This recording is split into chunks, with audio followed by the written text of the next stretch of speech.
Life Begins for Andy Panda is the 1939 film directed by Alex Lovy and written by Victor McLeod. This is, of course, a Walter Lantz cartoon, and I don't know if it's my first ever Andy Panda film.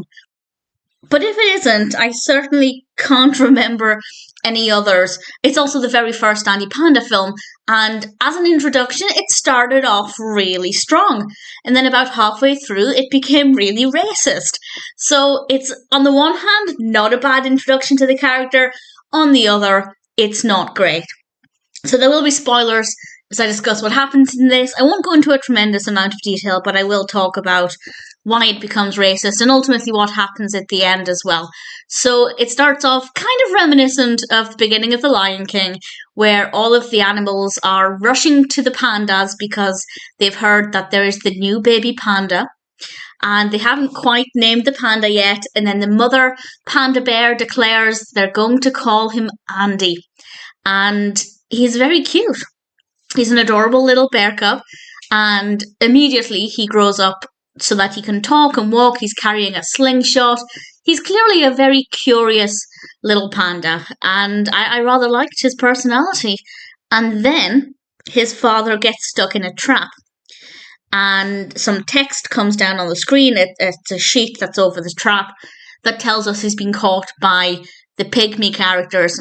As soon as I read that, I thought, this is going to get awkward. And I was not wrong. Many pygmy characters, obviously exceptionally caricatured, exceptionally exaggerated, depicted as savage characters, come hurtling towards the pandas.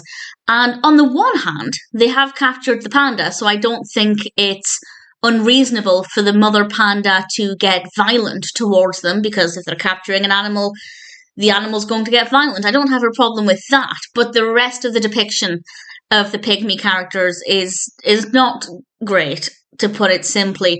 And because they don't come into it about halfway through, I was kind of lulled into this false sense of security of thinking this was an adorable, problem-free cartoon about a cute little panda cub, and then it turns racist, and it's really awkward.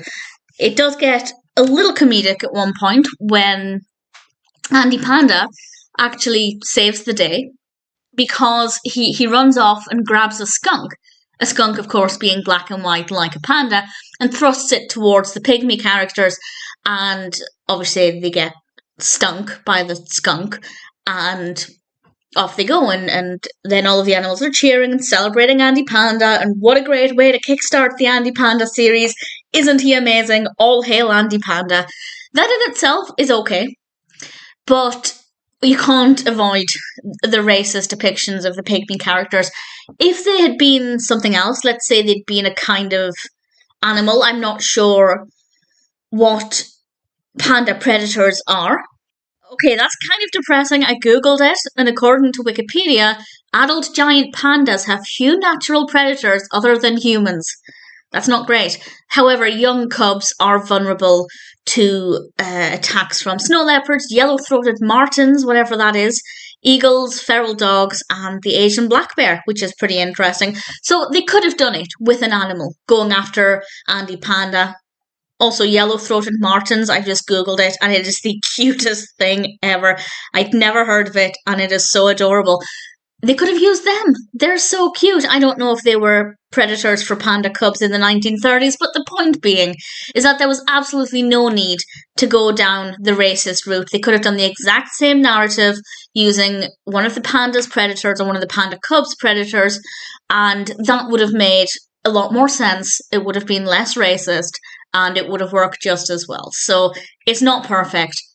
As an introduction to Andy Panda, it's not bad. I got a good sense of the character's personality. I have a good idea of what the rest of the cartoon series might be like. I'm going to assume there is a sticky situation and Andy Panda saves the day. And if that's the case, brilliant. Looking forward to it. The animation quality is really good, the caricatures of pygmy people aside. And I didn't mind it. So, not perfect.